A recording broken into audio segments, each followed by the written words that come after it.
ny vaofa ivadika pejimba vao afatateraka isika nakatoarina nandritra ny fivoriana ara-potoana ny antemera-pirenena sy ny antemeran-doolona ny lalàna momba ny fandrindram-piterana sy ny fahasalaman'ny fananana no tsy pa ny parlemanta kosa ny momba ny fanalanjaza.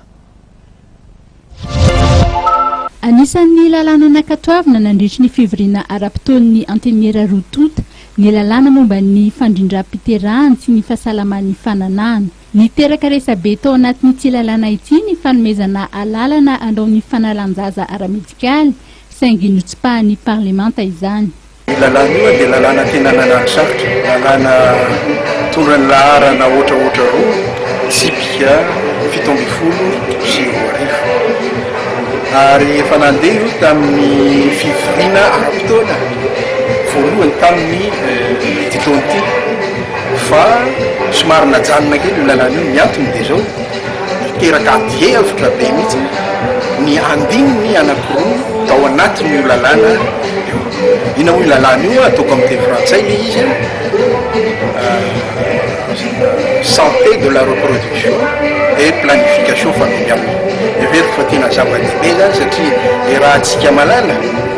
fa raha tsy misy io lalàna io dia mety mbola hitombo ny vehivavy maty indrindrindrindra ny tanora izay raha antsika malala fa marina fa 20 taona ny taona hoe maha olon-dehibe sy anabadizana kanefa raha antsika mahafantatra fa misy manabady eto amintsika 14 taona ohatran'izany efa manabady ary rehefa tonga ny hoe bevoka ny ankizy ohatran'ireny dia manano sarotra ary mbola be dia be ny maty nateraka izany ka tena ilaitsika le lalàna mikasika fandrindrana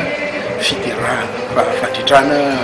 planification familiale fandrindram-pianakaviana sy koa ny fahasalaman'ny fananana na santé de la reproduction. No mariany olona zorakotseeny fa betsaka ny tombotsoa azo amin'ny fandaniana ity lalàna ity. Voafaritra tsara ao anatin'io lalàna io zavatra tokony ataon'ny vehivavy fanomezana alalana zany mba amin'izao fotoana izao mba ho anana fahafahana ny vehivavy isafidy hoe amin'izao fotoana zao vao hiteraka na mba misy elanelany ny zaza aterako zay zavatra zay dia veriko fa tena zava-dehibe ary misy fampianarana zany misy fampianarana betsaka indrindrindrindra misy be dehibe ro inona moa zany